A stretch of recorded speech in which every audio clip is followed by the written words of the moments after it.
사랑하는 우리 교회가 이런 교회 되게 하소서. 합니다.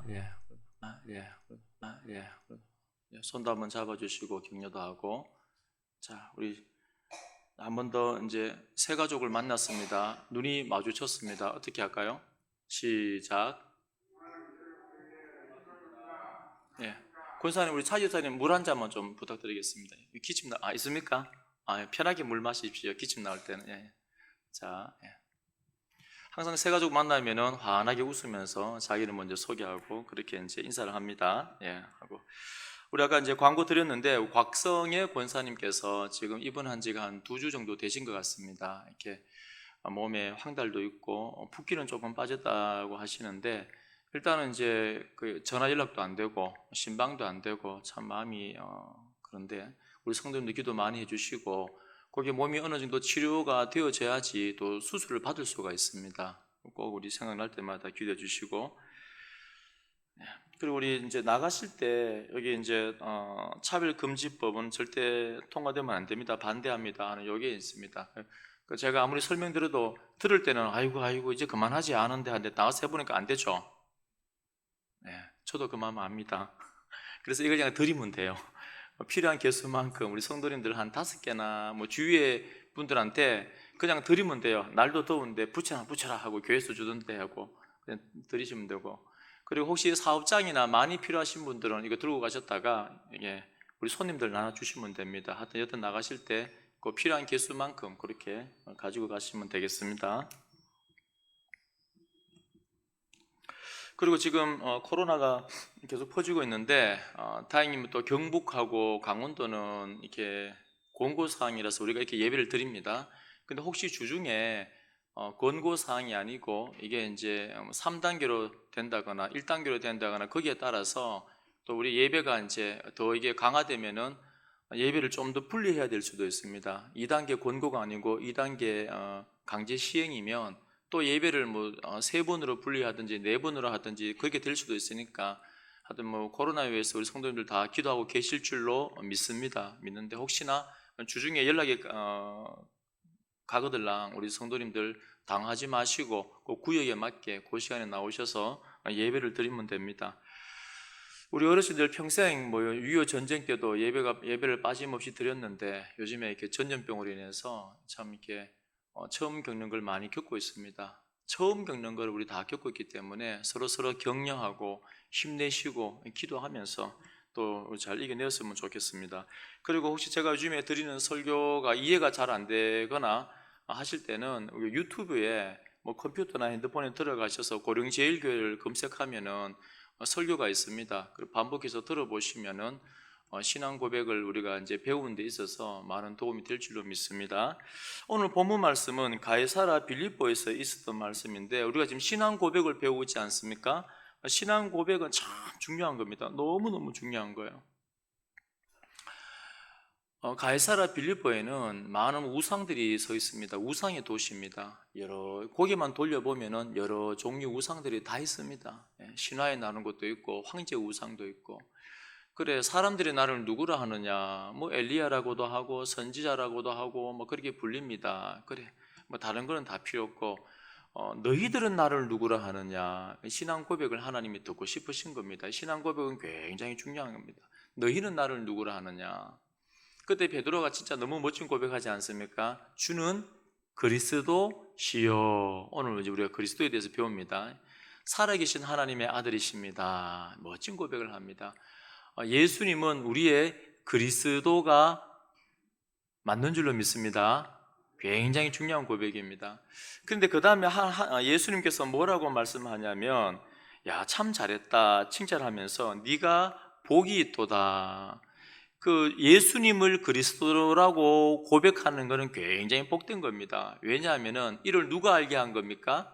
하나님이 알게 하신 것이다. 정리하면 이렇습니다. 우리가 예수님을 향하여서 나의 메시아, 나의 구원자, 나의 기름 부은 자라고 이 고백하는 것은 내가 하는 게 아니고 누가 알게 해주신 거라고요? 하나님께서 감동을 주셔서 깨닫게 하셔서 알게 하셔서 내 신앙 고백을 하게 만드는 겁니다. 그러니까 이 신앙 고백은 굉장히 중요한 겁니다. 그 다음 구절이 더 중요하다 나오지 않습니까? 이 반석 위에 내 교회를 세우리니. 아멘. 이 반석이 뭡니까?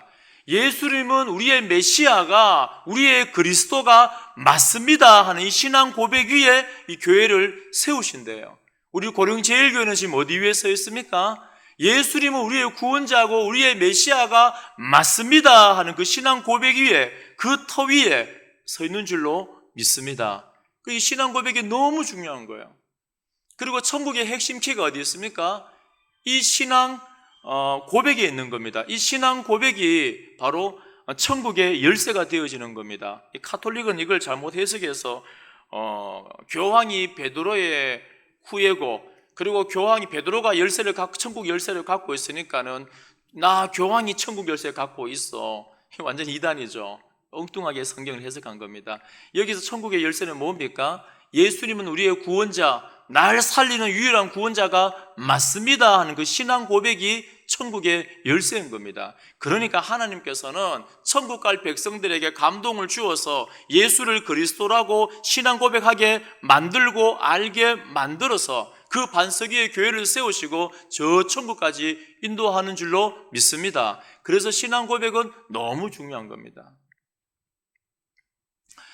예수라는 그 호칭은 어떤 의미였습니까? 우리는 예수 그러면은 구원자, 여호수아가 예수 아닙니까? 여호와는 구원자이시다. 그럼 우리 성도님들은 이제는 이제 좀 배웠으니까 이제는 항상 예수님하고 고백할 때는 그 안에 세 가지 의미를 기억해야 됩니다. 그냥 구원자가 아니고 유일한 구원자.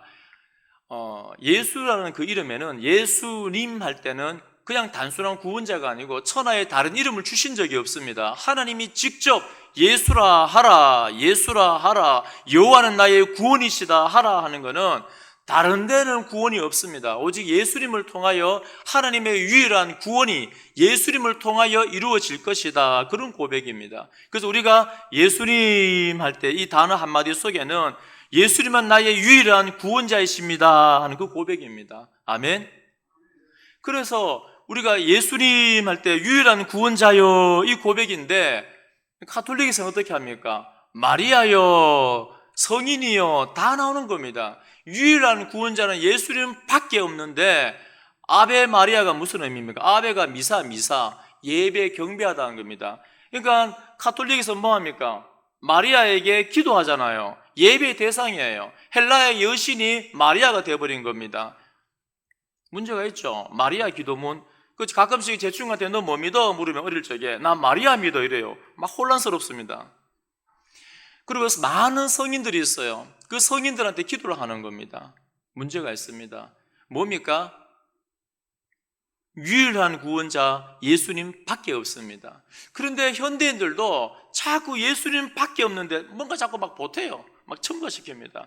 내 공로를 첨가시키고 내 의를 첨가시키고. 그러니까 이제 가톨릭의 구원론하고 우리 개신교의 구원론의 차이 여기 있습니다. 우리는 유일한 구원자를 통하여서 하나님이 나를 알게 해주셔서 구원받는 겁니다. 그러니까 100% 하나님의 은혜인 거예요. 그런데 가톨릭은 뭡니까? 하나님께서 나를 불러줬지만은 인간과 힘을 합하여서 인간의 노력이 더하여져서 구원을 받는다. 그런데 그 이단의 사상들이 자꾸 교회 안에도 들어와요. 예수님 말을 통해서 구원받아야 되는데 이단 사상이 자꾸 들어오니까는 어떻습니까? 나도 열심히 봉사하고 나도 열심히 전도하고 나도 열심히 성경을 보고 나도 열심히 뭔가를 해서 열심히 새벽기도 나와서 마치 이걸로 구원을 얻는데 보태려고 그래요. 그러니까 열심히 새벽기도 나오고 열심히 봉사할 때는 마음이 안심이 돼. 구원을 받은 것 같아요. 근데 새벽기도 좀 못 나오고 봉사를 못하고 성경 공부를 못하고 하지 말라는 거 아닙니다. 그건 하게 돼 있어요. 그거는 그게 하는 게 그게 열매이기 때문에 구원의 증거가 되어집니다. 하지 말라는 게 아니고. 근데 구원의 방편으로서 예수 그리스도 밖에 없는데 우리가 더 첨가하는 거예요. 그럼 어떻게 됩니까? 겉으로 볼 때는 똑같이 섬기고 똑같이 새벽기도 똑같이 철학기도 똑같이 뭔가 하는데 결과가 어떻게 달라집니까? 유일한 구원자를 통하여 구원받을 자격이 없는 나를 살려주신 이 감격 때문에 감사함으로 기쁨으로 그분이 나를 위해서 죽으셨는데 우주 만물을 창조한 성자 하나님이 있을 수 없는 일인데 이 먼지 같은 나를 위해서 생명까지 버리셨는데 아이고야 하나님 이 은혜를 할 때 내 생명이 100개인들 1000개인들 내가 어찌 이 은혜 감당하겠습니까? 주님 위해 죽겠습니다 하고 감사하고 그렇게 목숨 걸고 하나님 앞에 삶을 살아드리는 거예요. 그러니까 이게 구원의 열매로서 나와야 되는 거지 이거를 구원받기 위한 조건으로서 이걸 해버리면 어떤 일이 일어납니까? 내 공기가 되어지는 거예요. 그래서 사람들을 판단하게 되고 감사와 기쁨이 없고 하면 할수록 뭐가 나옵니까? 화가 나요. 나는 이렇게 열심히 전도하는데 왜 안 해?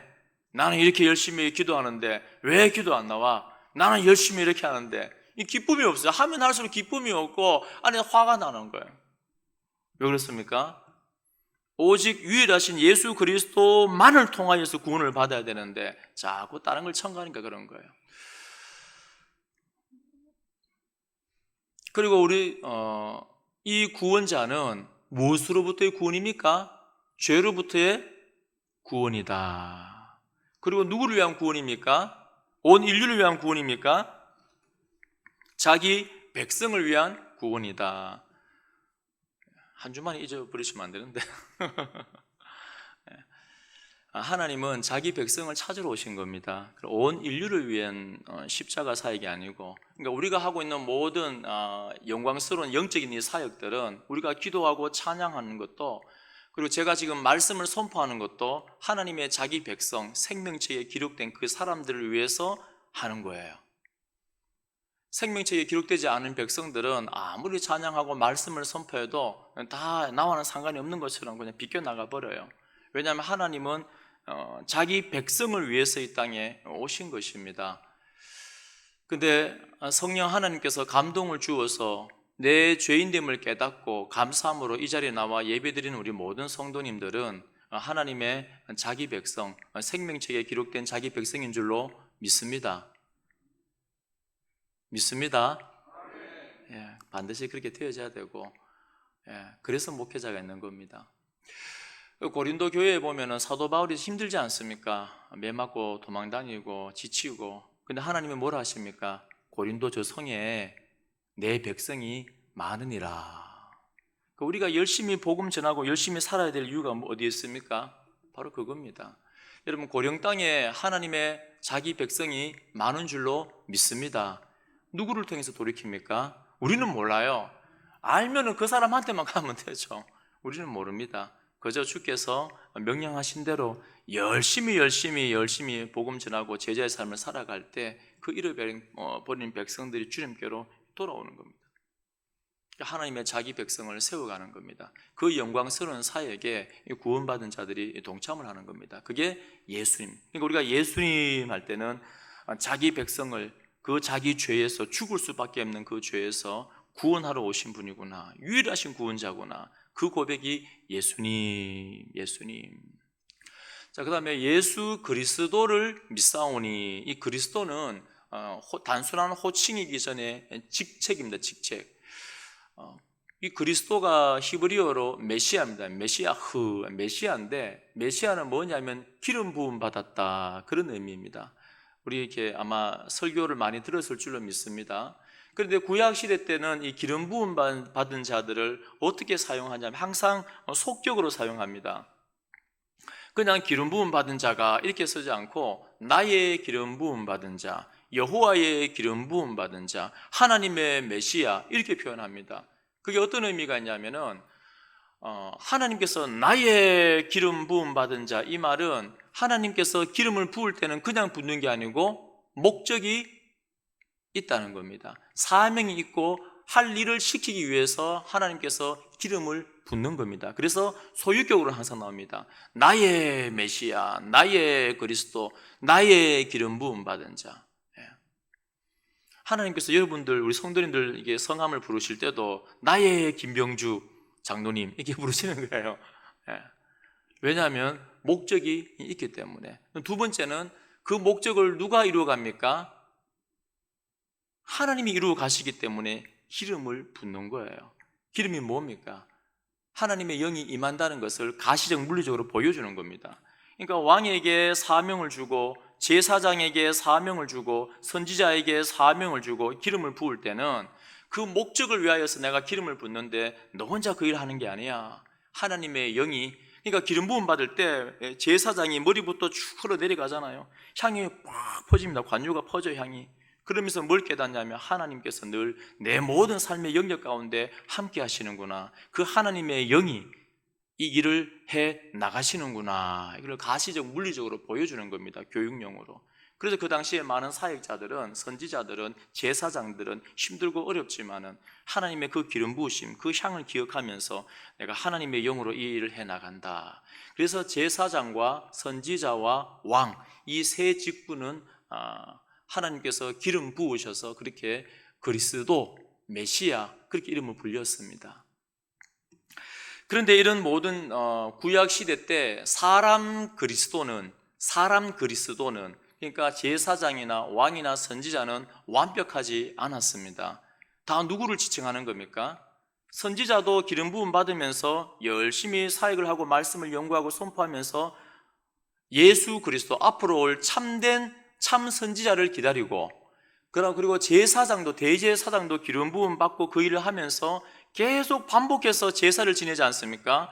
반복해서 제사를 지낸다는 것은 제사장의 역할이 죄 많은 인간이 어떻게 거룩한 하나님을 만날 것인가, 이 문제를 해결하는 겁니다. 죄 있는 사람은 하나님을 만나면 그 거룩함 때문에 죽어버립니다. 감히 못 가요. 그런데 죽어버리는데 그 중간에 죽지 않도록 죄 문제를 해결하여서 죄 많은 인간이 어떻게 죄 문제를 해결하여 거룩한 하나님 앞에 나아갈 것인가, 이게 중보자 대제사장의 역할인데, 그런데 해마다 제사를 지내고 매일매일 대제사장은 자기를 위하여 제사를 지냅니다. 그 말은 무슨 말입니까? 제사 지낼 때는 죄가 사해졌다가 그 다음에 또 제사 끝나면 죄가 다시 생겼다가 그 다음에 그런 겁니까? 그게 아니라 그 제사는 실제로 죄가 사해지는 효험이 없는 겁니다. 그러니까 구약시대 때 기름을 붓지만은 다 뭡니까? 전부 다 불완전한 겁니다. 그 모든 직책을 통하여 완전한 제사장, 완전한 선지자, 완전한 왕이신 예수 그리스도를 바라보도록 만드신 거예요. 모형입니다, 모형. 그러니까 우리가 예수님은 그리스도입니다, 예수 그리스도라고 말하는 것은 예수님은 그리스도, 메시아가 맞습니다 하는 고백입니다. 어떤 그리스도가 맞다는 말입니까? 구체적으로 바로 우리의 참 선지자가 맞고 참 제사장이 맞고 참 왕이 맞습니다 하는 그 고백입니다. 이제부터 꼭 기억하십시오. 우리가 그리스도, 찬양도 하고 그리스도라는 말을 많이 하는데, 이제는 그리스도, 예수님은 그리스도가 맞습니다 할 때는 그분은 우리의 참 왕이시요, 참 선지자요, 참 제사장이 맞습니다 하는 그 고백입니다. 그러니까 신앙 고백을 드릴 때 그런 마음을 들이셔야 돼요. 이 사도신경을 배우면서 꼭꼭 씹어가면서 이렇게 안에 신앙의 고백들이 점점 늘어가고 있죠. 반복해서 설교를 계속 들으십시오. 그러면 이게 그 말씀이 또 우리 안에서 이제 체화가 되고 믿음으로 다가오고. 자, 예수님께서 그리스도라는 것은 이제 우리의 선지자고 왕이고 제사장이고 그런 의미인데, 먼저는 예수님께서 우리의 최고의 선지자가 되십니다. 이 고백을 하나님 앞에 드리는 겁니다. 선지자가 하는 역할이 뭡니까? 하나님의 말씀을 연구하고 하나님의 영이 임하여서 하나님의 말씀을 선포하여서 잃어버린 백성들로 하여금 깨닫게 만들고 하나님의 마음을 알게 만들어서 돌아오게 하는 것입니다. 이게 선지자의 역할입니다. 우리 기독교를 말씀의 종교라고 하는데, 말씀의 종교는 다른 말로 말하면 계시 종교입니다. 계시 종교. 그래서 이게 참된 종교입니다. 무슨 말이냐면 이 세상의 모든 종교는 누가 만든 겁니까? 사람이 만든 거예요. 사람의 머릿속에, 이 죄로 오염되어진 사람의 머릿속에 나온 겁니다. 그러니까 조금만 고민해 보면은 죄가 있으면 천국 못 가네?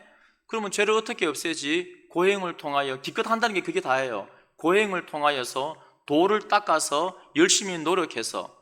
그래 조금만 더 고민해 보면 도를 천년 만년 닦아도, 열심히 노력해도, 열심히 고행을 하고 내 몸을 괴롭혀도, 인도에 가면 고행하는 사람 많습니다. 대단해요. 얼마나 고행을 열심히 하냐면 다리 하나 들고 14년씩 있어요.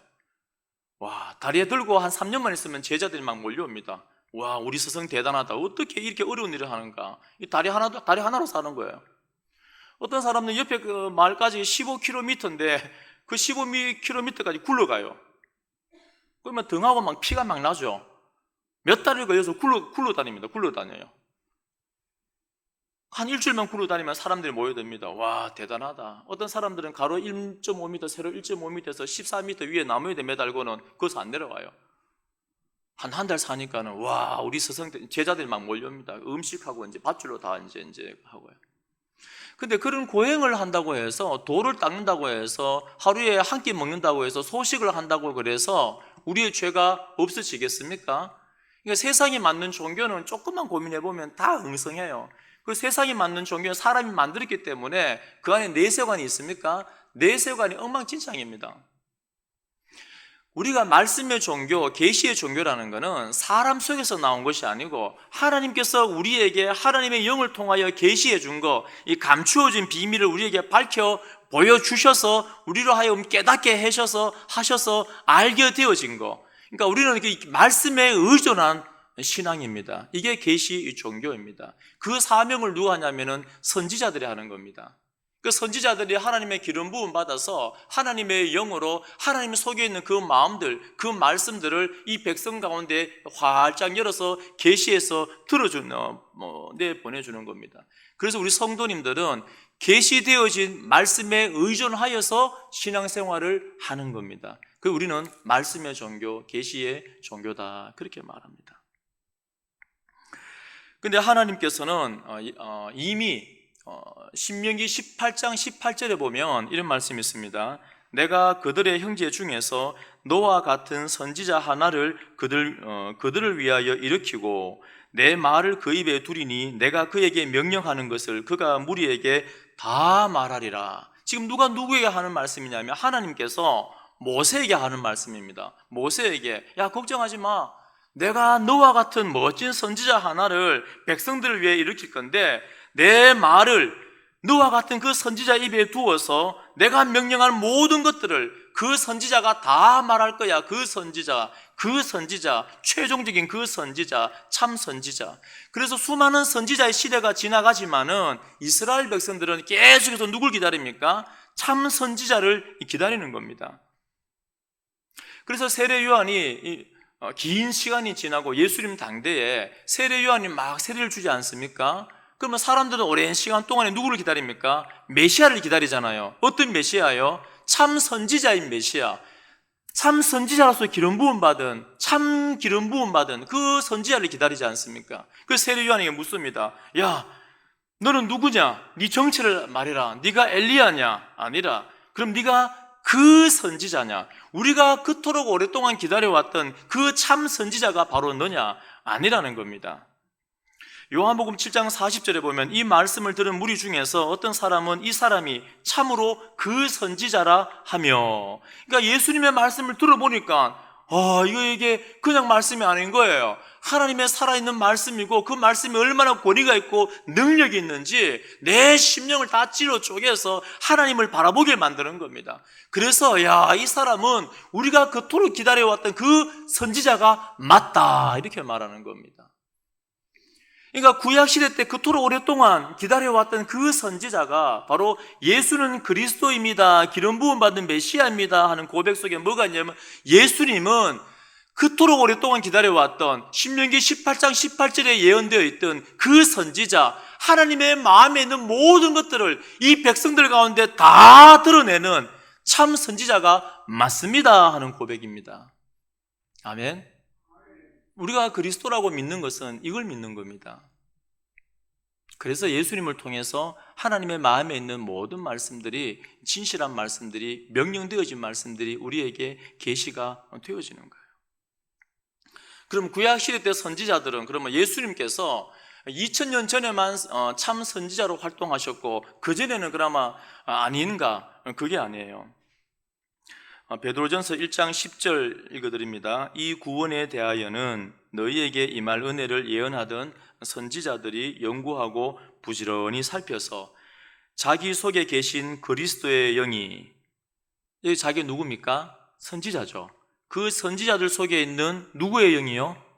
그리스도의 영이 그 받으실 고난과 후에 받으실 영광을 미리 증언하여 누구를 또는 어떠한 때를 지시하시는지 상고하니라. 아멘. 와, 알고 보니까 2000년 전에 육신으로 입고 오셔서 그때만 선지자, 참 선지자로서 활동한 게 아니고 구약 시대 때 많은 선지자들도 누구의 영을 통하여, 누구의 기름 부음을 통하여서 그리스도의 고난과 부활의 영광을 선포했다고요? 예, 그리스도의 영, 예수님의 영을 통하여. 그러니까 예수님이 육신으로 오시기 전에 구약 시대 때도 참 선지자로서 영으로서 활동하셨고, 그리고 육신을 입고 이 땅에 오셔서 참 선지자로 활동을 하셨고, 지금은 어떻게 합니까?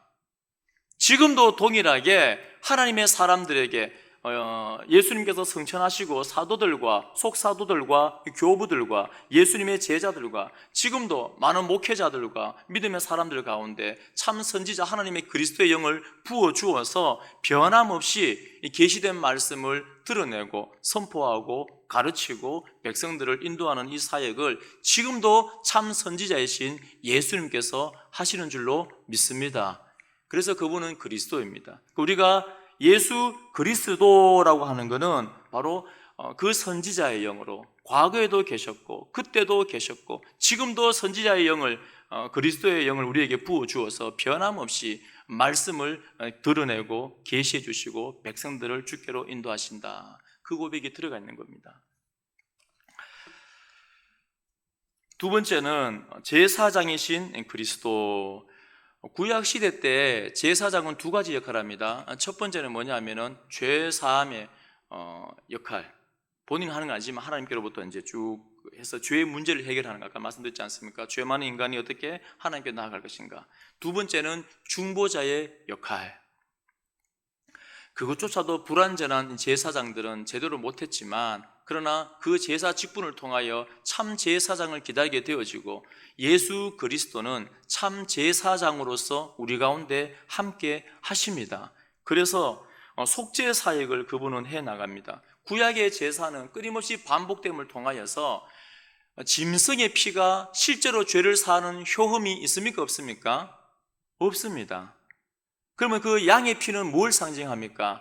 참 제사장이신 예수 그리스도의 그 피, 그 보혈을 상징하는 겁니다.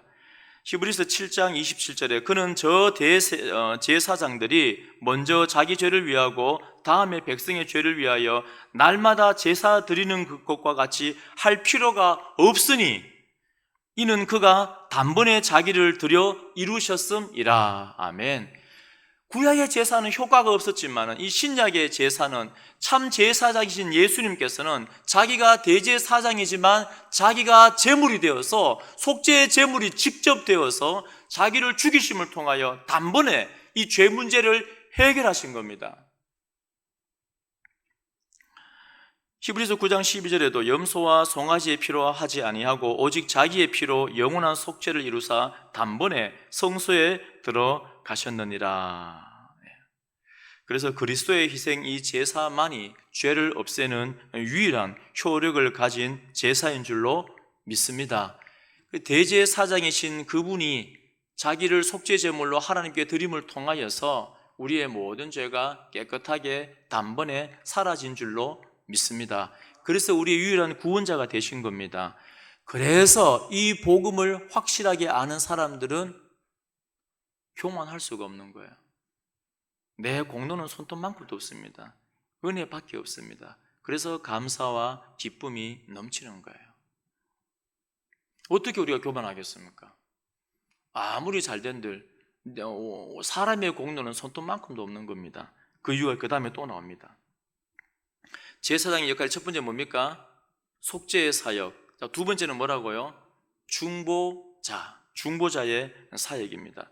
예수님은 우리의 영원한 중보자가 되시는 줄로 믿습니다. 이 중보자라는 것은 하나님하고 이 사람 사이의 이 관계에서 이 죄인을, 죄 사함 받은 이 죄인을 버려두지 않고 저 천국까지 끝까지 인도하는 그 역할을 하는 겁니다. 이게 이 중보입니다.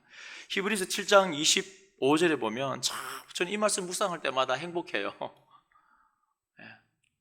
눈을 뜨시고, 그러므로 자기를 힘입어 하나님께 나아가는 자들을 온전히 구원하실 수 있으니, 자, 하나님께 나아가는 사람을 온전히 구원한다는 것은 죄사함 받았잖아요. 십자가 앞에서. 여기서 끝내는 게 아니고 온전이라는 건 저 천국까지 구원하실 수 있으니, 이런 의미입니다. 왜냐하면 너무 멋진 구절이에요. 그가 항상 살아계셔서 그들을 위하여 간구하심이라. 아멘. 우리가 중생을 경험하고 우리 감정은 어떻습니까? 오늘 할렐루야 하지만 밖에 나가다가 기분 나쁜 사람 한번 만나면 에익 하고 마음이 하루에 수십 번 바뀌지 않습니까? 아무리 의뢰 받은 것 같아도 밖에 나가다가 한번 돌에 걸려 넘어지면은 에익, 그리고 요즘에 TV 틀면은 매일 교회 난리 나지 않습니까? 교회가 아니면 마녀입니다. 마녀 찬양하고 있는데 우리의 감정은 수십 번 바뀌지 않습니까? 우리 스스로는 어떻게 저 천국 갑니까? 그런데 예수님께서 참 대제사장이 되셔서 우리의 중보자가 되셔서 지금 항상 살아계셔서, 대제사장은 죽어버립니다. 오래 못 갑니다. 불완전합니다. 근데 영원한 참 대제사장이신 예수님은 영원히 살아계셔서, 항상 살아계셔서 그 백성들을 위하여 간구하심이라. 그분의 그 중보 기도를 통하여 우리가 어떻게 한다고요? 중생하고 나서 저 천국까지 온전하게 인도함을 받습니다. 할렐루야. 얼마나 행복합니까? 여러분 기억하십시오. 혹시 살아가시다가 힘들고 답답하고 화나고 어려운 일이 있을 때마다 꼭 기억하십시오. 지금 항상 살아계시는 그리스도이신 예수님께서 나를 위해서 보좌 우편에서 중보 기도하고 계시는구나. 꼭 여러분 믿으십시오. 내가 그리스도를 믿습니다. 그 말은 대제사장이신, 내 죄를 사하시고 날 위해서 중보 기도하시는, 저 천국까지 인도하시는 그리스도를 믿습니다. 그 고백입니다. 이제는 우리가 신앙 고백을 드릴 때는 이 많은 의미들을 인식하고 알고 계셔야 돼요. 얼마나 행복합니까? 하나님이 끝까지 책임져 주시는 분입니다. 웨스트민스터 소요리 문답에 25문에 이렇게 나와 있습니다. 그리스도께서 제사장 직분을 어떻게 수행하십니까? 어떻게 수행하냐면, 그리스도께서 자기를 희생인 제물로 단번에 드려 하나님의 공의를 만족시키시고 우리를 하나님과 화목하게 하시고 또한 우리를 위하여 계속해서 중보기도 하심으로 제사장 직분을 수행하십니다. 아멘. 혹시 소요리 문답 배우셨죠? 그게 아마 다 배우셨을 겁니다. 그게 나오는 고백이에요. 이렇게 우리 대제사장으로서, 중보자로서 예수님의 이 사역 때문에 우리가 저 천국까지 안전하게 달려가는 겁니다. 자, 세 번째는 왕이신 그리스도. 우리가 그리스도라고 말할 때는 참된 왕으로서의 그리스도. 구약시대 때 선지자, 제사장, 왕에게 기름 부었잖아요. 이 세 직분의 참 진정한 왕이 예수님입니다. 그러니까 예수님은 그리스도입니다 하는 말은 예수님은 우리의 왕이십니다, 그런 의미입니다. 왕의 역할은 크게 두 가지입니다. 구약시대 때 왕의 역할은 다스리는 거, 통치, 또 한 가지는 보호하는 거. 통치만 하고 이것만 하고 이방의 민족들이 쳐들어왔는데 내 백성은 못 지키면 그거는 아주 무능한 왕입니다. 의미 없는 왕이에요. 참된 좋은 왕은 내 백성을 덕으로 잘 다스리고 외부의 침략으로부터 이 내 백성이야, 손대지 마 하고 딱 지켜 보호하는 거. 이게 멋진 왕이에요. 그런데 구약의 왕들은 다 실패했습니다. 포로로 다 끌려가 버렸어요. 그런데 예수 그리스도는 우리의 참된 왕이십니다. 그분은 우리를 다스리고 반드시 보호하고 지키십니다. 다스린다는 건 무엇으로 다스립니까? 여러분, 우리의 정체성을 잃어버리면 안 됩니다. 예수님은 그리스도입니다 하는 것은 예수님은 나의 왕이십니다 하는 겁니다. 그러면은 우리가 지금 육신의 눈으로 바라볼 때는 대한민국 땅에 살고 있습니다. 대한민국 땅에 살면서 대한민국의 법을 잘 지키셔야 돼요. 그런데 우리는 좀 더 정확한 주소가 있습니다. 뭡니까? 하나님의 나라의 백성입니다. 그게 우리의 정체성이에요. 가끔씩은 우리는 법을 잘 지켜야 됩니다. 우리는 하나님의 나라의 시민으로서 이 세상 법은 물론 잘 지켜야 돼요. 그런데 문제가 생깁니다. 요즘처럼 하나님의 나라의 법과 세상 나라의 법이 충돌하면 어떻게 됩니까? 어느 법을 지켜야 될까요? 여기서 이제 판가름 나겠죠. 세상 나라의 사람들은 세상 나라 법을 지킬 것이요, 하나님의 나라의 백성은 하나님의 나라의 법을 지킬 것입니다. 그게 뭡니까? 바로 말씀입니다. 그러니까 하나님께서 이 세상에 왕으로 좌정하셔서 하나님의 말씀으로 하나님의 백성들을 통치하고 다스립니다. 내가 하나님의 백성이라는 그 인식이 언제 듭니까? 그분이 우리의 왕이고 우리 교회의 왕이고 내 인생의 왕이고 우리 가정의 왕이고, 그래서 그분은 하나님의 나라의 그 헌법, 말씀이 내 삶 가운데, 교회 가운데, 가정 가운데 임하여서 삶의 모든 기준이, 통치 원리가 그 말씀대로 되어질 때, 그 말씀에 순종할 때 그분의 왕되심을 고백하는 거예요. 하나님은 바로 그렇게 왕으로서 우리 교회 가운데, 이 가정 가운데, 나라 가운데, 개인 가운데 그분은 임재하시는 겁니다. 그분의 말씀과 성령으로 그 백성을 다스리고 계시는 것입니다. 꼭 믿으십시오. 하나님이 우리의 왕이고 나는 하나님의 나라의 정체성을 가지고 있다. 그분은 지금도 말씀과 성령으로 다스립니다. 여러분, 성령이 우리 속에 임하신 분들, 중생을 경험하신 분들 많으시죠? 우리 속에 성령 하나님께서 계신 줄로 믿습니다. 예. 그러면 우리 속에 죄가 들어오면 어떻게 됩니까? 죄에 대한 인식이 있습니까? 없습니까? 중생하지 않았을 때는, 이 세상 법을 따를 때는 뭐 이 정도 죄야, 뭐 이 정도 죄야, 내가 열심히 돈 벌어서 뭐 교회 하나 짓지, 뭐 11조 많이 내지, 뭐 이렇게 생각하는 거예요. 그러니까 양심의 가책이 안 느껴지는 거죠. 중생한 사람은 어떻습니까? 죄가 들어왔을 때는 하나님의 다스림을 받기 때문에 세상 법이, 세상 가치가 들어왔을 때는 충돌이 일어나요. 그래서 어떻게 합니까? 그걸 몰아냅니다. 성령의 능력으로. 그래서 죄 많은 세상 가운데 살지만 하나님의 백성으로 살아가는 거예요. 하나님의 통치를 받게 되어지고 하나님의 왕되심을 알게 되어지는 겁니다. 그렇게 하나님은 말씀으로 우리 성도님들을 다스리고 성령으로 인도하고 계시는 줄로 믿습니다. 지금도 그래요. 우리 교회 주인 왕이 누구십니까? 예수님이십니다. 사람의 뜻대로 되면 안 돼요. 교회는 왕이신 예수님의 통치를 받아야 되고, 내 개인도 마찬가지고 가정도 마찬가지고. 두 번째 왕의 역할이 뭡니까? 보호하심입니다. 보호하심. 유능한 왕은 자기 백성을 반드시 지키고 보호합니다. 요한일서 5장 18절에 하나님께로부터 난 자는 다 범죄하지 아니하는 줄 우리가 아노라. 하나님께로부터 나신 자가, 그리스도가 이 말입니다. 그리스도가 그를 지키심에 악한 자가 그를 만지지도 못하느니라. 아멘. 어떻게 한다고요? 하나님께서 자기 백성을, 그리스도를 통하여서 자기 백성을 꼭 지켜서 악한 자들이 손도 못 대게 한다. 그러니까 우리가 육체적으로, 물리적으로 힘들고 어려운 일은 있겠지만은 하나님은 반드시 자기 백성을 지켜냅니다. 실패하시겠습니까? 하나님의 열심이 반드시 이룹니다. 마귀가 아무리 날뛰어도 하나님의 백성의 그 영혼을 손 못 댑니다. 아무리 마귀가 공격을 해도 뭐 손을 못 대는 거예요. 하나님은 그 백성을, 그 영혼을 반드시 지켜냅니다. 말씀과 성령으로. 자, 이렇게 할 때 하나님의 백성들에게 뭐가 임합니까? 샬롬이 임하는 겁니다. 구약시대 때 자꾸 하나님의 백성이 가나안 땅에서, 하나님의 백성들이 하나님의 말씀의 통치를 받고 그 나라를 세워가야 되는데, 가만히 있으니까는 뭐가 자꾸 이렇게 먹음직하고 보암직스럽습니까? 옆에 나라의 법칙이, 옆에 나라의 관습이, 옆에 나라의 사상과 이념들이 더 맛있어 보여요. 더 멋있어 보이고 더 세련돼 보이고, 요즘에 동성애를 인정해야지 좀 인격도 있고 품위가 있지, 저처럼 밖에 나가서 동성애 안 돼요 하면은 무식한 사람 됩니다. 모자란 사람이 돼요.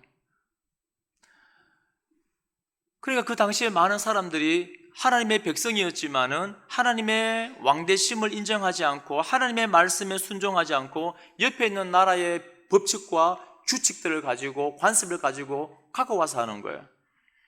처음에는 그렇게 살면은 행복할 것 같고 기분 좋을 것 같고 해피한 것 같은데 만족할 것 같은데 안 그런 겁니다. 결국에는 하나님의 심판을 통해서 이방 나라의 공격을 받고 무너지는 겁니다. 반대로 아무리 약하고 아수르가 대제국이 공격하고 위협해도 하나님의 말씀의 통치를 받고 순종하고 하나님의 왕대심을 인정하고 살아갈 때는 뭐가 있냐면 그때 비로소 주어지는 게 샬롬입니다. 샬롬. 여러분 구약을 쭉 읽어보십시오.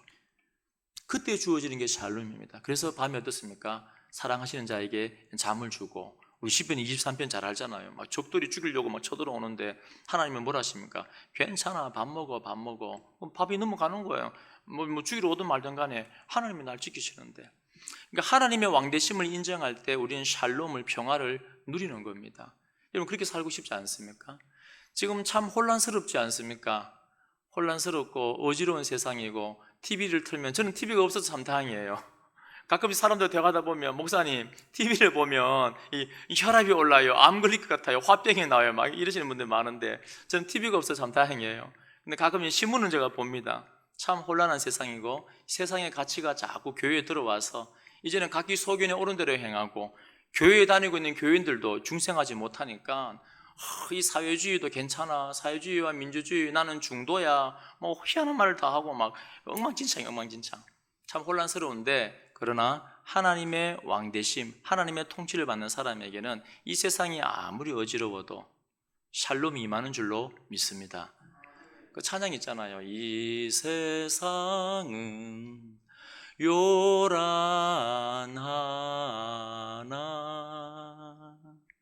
내 마음은 늘 편하다.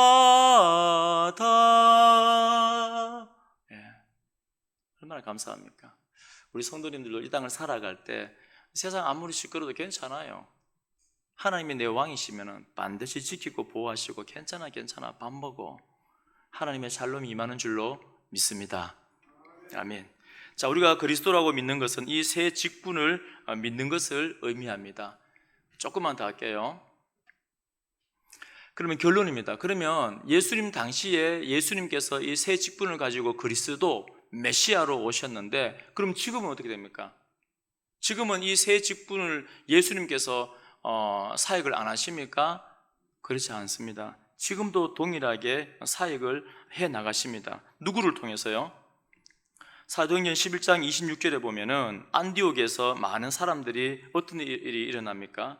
그 안디옥에 있는 사람들이 안디옥 교회에 있는 성도들을 바라보면서 뭐라고 부릅니까? 그리스도인. 그게 어떤 의미입니까? 새 직분을 가진, 기름 부음 받은, 목적을 가진, 성령의 기름 부음을 받은 사람 같은 겁니다.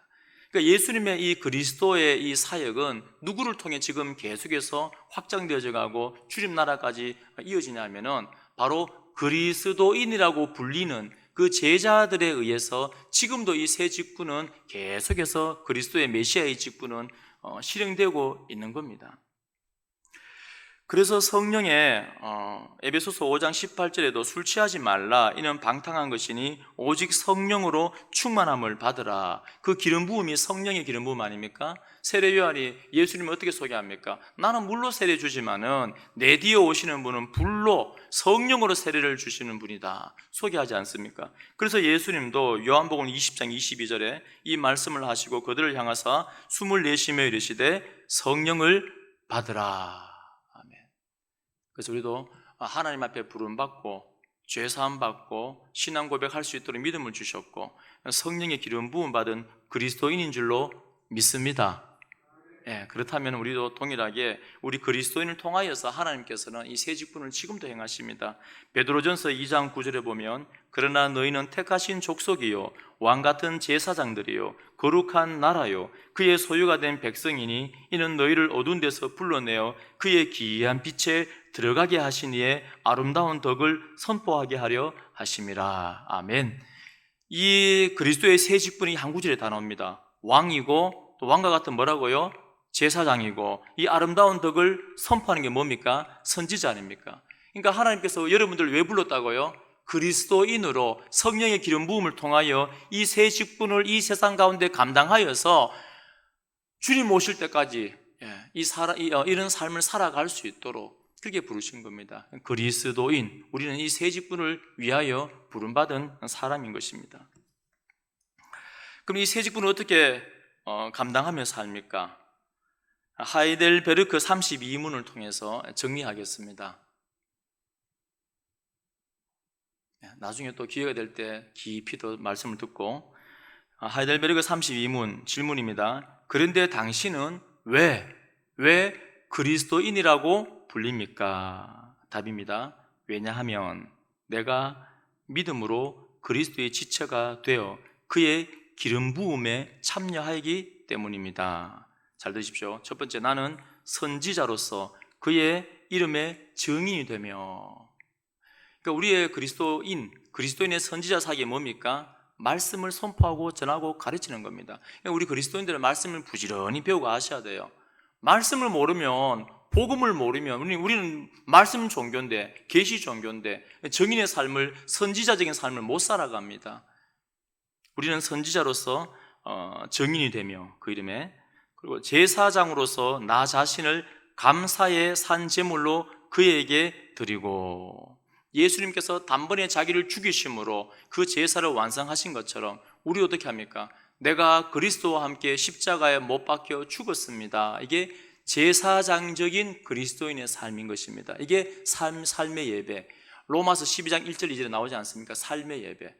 밖에 나가서 나는 죽어버려야 돼요.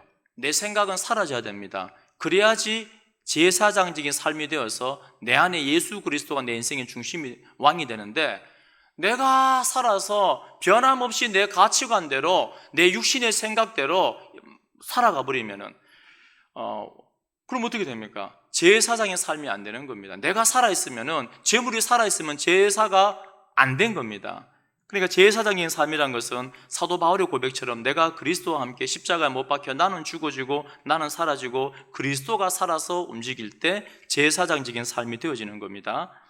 자, 왕으로서 이 세상에 사는 동안에 자유롭고 선한 양심으로 죄와 마귀와 대항하여 싸우고, 이후로는 영원히 그와 함께 모든 피조물을 다스릴 것입니다. 왕으로서의 사역이 뭐냐면은 하나님의 말씀의 통치를 받아서 마귀하고 싸우는 겁니다. 그러니까 내 모든 삶의 영역의 주권이 누구에게 있습니까? 제가 자주 말씀드리지 않습니까? 우리의 왕권을 빨리 하나님 앞에 드리셔야 돼요. 빨리 항복하셔야 됩니다. 헌금을 드린 건 하나님 거, 나머지 모든 부동산은 내 거, 맞습니까? 죄송한데 아니에요. 왕권을 인정한다는 것은 내가 가지고 있는 모든 소유, 왜 그렇습니까? 우리는 하나님께 팔린 사람이에요. 예수님께서 십자가의 죽으심을 통하여 우리를 구속한 건 우리를 샀다는 말입니다. 피값으로. 그러니까 하나님의 왕되심을 인정한다는 것은 나의 시간, 나의 에너지, 나의 열정, 내 소유 다 뭡니까? 하나님 거라는 고백입니다. 자, 제가 차를 운전하는데 이 차 누구 겁니까? 하나님 겁니다. 그럼 어떻게 사용합니까? 뭐가 다릅니까? 하나님의 영광을 위해서 차를 쓰는 겁니다. 죄 짓는 데 쓰는 게 아니에요. 내게 지금 주머니에 카드가 있습니다. 누구 겁니까? 이건 고백하기 힘듭니까? 하나님의 영광을 위해서. 우리 성도님들 왜 음식을 먹습니까? 왜 잠을 잡니까? 왜 영양제 좀 많이 드시더라고요. 영양제 왜 드십니까? 하나님의 영광을 위하여. 내 육신, 내 모든 게 다 하나님 건데. 그게 왕으로서 인정하는 삶인 것입니다. 그리고 왕의 통치를 받을 때 마귀하고 영적인 세력과 싸우는 거예요. 그 선한 싸움이 있어야 됩니다. 영적인 전쟁이 없는 분은 둘 중에 하나예요. 중생을 안 했거나 아니면은 믿음이 너무 작아서 전쟁을 포기했거나. 마귀가 우리를 가만 놔두겠습니까? 그렇지 않아요. 끊임없이 괴롭힙니다. 영적인 전쟁은 치열하게 계속 있는 거예요. 왕되심을 인정할 때는 반드시 충돌이 있습니다. 두 번째는 이렇게 왕적인 삶을 살아갈 때 여러분, 영원히 그와 함께 모든 피조물을 다스릴 것입니다. 무슨 말이냐면 요한계시록 22장에 다시 밤이 없겠고 등불과 햇빛이 쓸데없으니 천국 같습니다. 이는 주 하나님이 그들에게 빛이심이라. 그들이 세세토록 왕노릇 하리로다. 아멘. 너는 택한 족속이요 왕 같은 제사장. 그냥 왕 같다 끝이 아니고 여러분들은 왕입니다. 왕의 자녀들이에요. 천국 가면 어떻게 하시겠습니까? 그만 나와 있잖아요. 왕 노릇 하리로다. 디모데후서 2장 12절에도 참으면 끝까지 인내하고 승리하면은 또한 함께 주님과 함께 왕 노릇 할 것이요. 천국은 에덴 동산의 회복입니다. 새 창조입니다. 자, 에덴 동산에서 하나님이 처음 아담을 만들었을 때 어떻게 했습니까? 하나님이 만들었고 하나님이 주인이지만은 왕같이 살 수 있도록 아담에게 왕권을 줍니다. 야, 네가 다스려. 왕이에요, 왕. 그렇지만은 아담의 자기 생각으로 다스리는 것이 아니고 누구의 생각으로? 하나님의 말씀으로 피조 세계를 다스리는 겁니다. 이름을 지어주고. 근데 지금 우리는 이렇게 죄로 오염됐기 때문에 우리가 영이 죽어버렸기 때문에 왕권이 사라져버렸지만은 보혈을 통하여 십자가의 은혜를 통하여 다시 우리가 그리스도인으로서 회복되어졌기 때문에 우리가 왕적인 이 삶을 살아갈 때, 왕 같은 삶을 살아갈 때 저 천국에 가서 주님이 다시 오실 때 주님과 함께 이 피조 세계를 주님과 함께 다스리실 줄로 믿습니다. 믿으시네요. 이게 성경이에요. 우리 성도님들 겉보기에는 초라해 보이고 목사님 나 주름살도 많고 힘도 없는데 괜찮습니다. 천국 가면은 하나님께서 부활하신 새로운 육체를 주시면은 영원토록 천국에서 이 피조 세계를 다스리게 됩니다. 그게 우리 신앙 고백이에요. 얼마나 멋집니까? 그러니까 우리가 예수는 그리스도가 맞습니다 하는 그 고백은 새 직분을 가지신 분이 맞고 지금은 우리를 통하여 이 새 직분이 진행되어지고 있고 영원한 천국까지 이어집니다. 그 고백입니다. 그래서 우리 모든 성도님들 예수는 그리스도입니다. 이 고백 가운데 승리하는 우리 믿음의 사람 되어지기를 축원드립니다.